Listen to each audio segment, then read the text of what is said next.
Հետաքրքրական զարգացում տեղի ունեցավ Ռուբեն Վարդանյանի գործով, 27-ին նշանակված էր նիստը, որի ընթացքում պետք է տրվեր վերջի խոսքի իրավունք, սակայն նիստը հետաձգվեց փաստաբանի առողջական խնդիրներ ունենալու հիմքով, հանրային պաշտպանի գրասենյակի փաստաբանի, որից հետո նշանակվեց մեկ այլ նիստ, բայց այս նիստը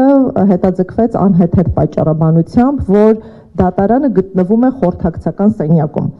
Այսինքն դեկտեմբերի 26-ին, երբ 15-ի գործով դատարանը հեռացել էր խորհրդակցական սենյակ, այս հանգամանքը օգտագործվեց գործի հետագա ձգձգումը արդարացնելու նպատակով։ Եթե այս հանգամանքը լիներ իրական հետաձգման պատճառ, ապա դեկտեմբերի 27-ի նիստը եւս պետք է հետաձգվեր այս հիմքով, բայց դեկտեմբերի 27-ի նիստը հետաձգվել էր փաստաբանի ենթադրաբար առողջական խնդիրների պատճառով, եւ սա մեզ թույլ է տալիս մտածել, որ Ռուբեն Վարդանյանի գործով որոշակի չափով գործընթացի ձգձգման միտումներ կան։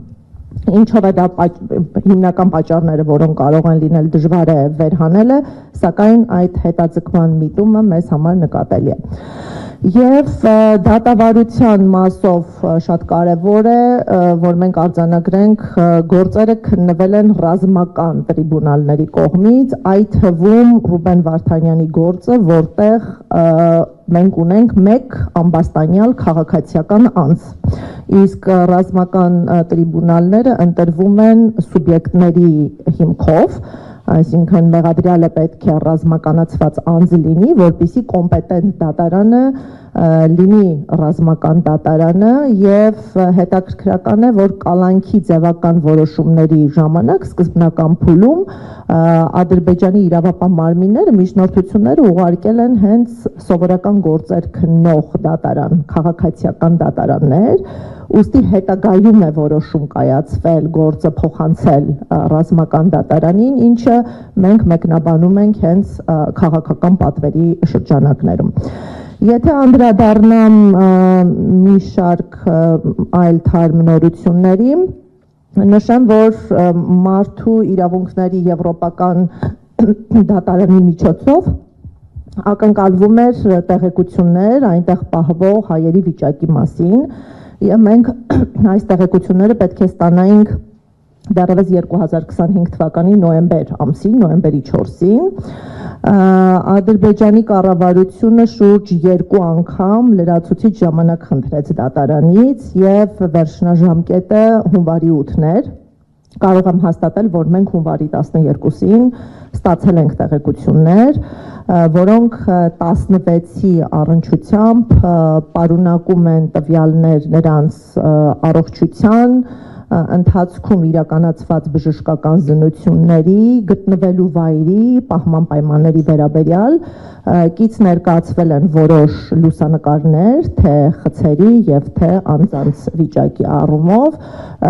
այսինքն նոյեմբերի 4-ի պարտականությունը հետաձգված կերպով Ադրբեջանի կառավարությունը իրականացրեց 2026 թվականի հունվարի 12-ին։ Եվ մենք ունեցանք մի դրական տեղաշարժ, որը հաճելի անակնկալ էր մեզ համար, դա 2025 թվականի դեկտեմբերի 24-ի եւ 25-ի Կարմիր խաչի ներկայացուցիչների այցելություններ, այսինքն 7 ամիս տևած դադարից հետո Կարմիր խաչի ներկայացուցիչները Ժնևյան գրասենյակի անունից այցելություն իրականացրեցին,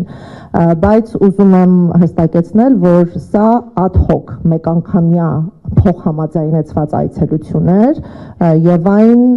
կանոնավորության չի ենթարկվում, հաշվի առնելով, որ գրասենյակը իր գործունեությունը դադարեցրել է,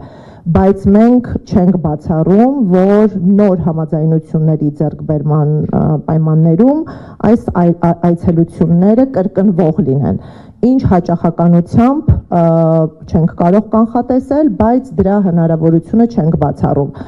Բոլոր դեպքերում Կարմիր խաչի այցելությունը դրական հոգեբանական ազդեցություն է թողել թե այնտեղ գտնվողների եւ թե նրանց ընտանիքի անդամների շրջանակում եւ այդ այցելության ընթացքում նաեւ նամակներ են վերցվել, տեսա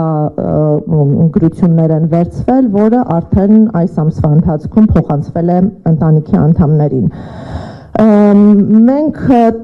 տարբերակված մոտեցում ենք վերաբերմունքի առումով դիտարկել Ռուբեն Վարդանյանի պարագայում, հետաքրքրական է, որ մեծացել է նրա մեկուսացվածությունը արտաքին աշխարհից եւ ընտանիքի միջոցով տեղեկացանք, որ պայքասել է զանգերի հաճախականությունը 16-ի պարագայում շաբաթը մեկ անգամ զանգի հնարավորություն է տրվել որպես կանոն չորեքշաբթի օրերին, իսկ դատապարտված 7 անձանց պարագայում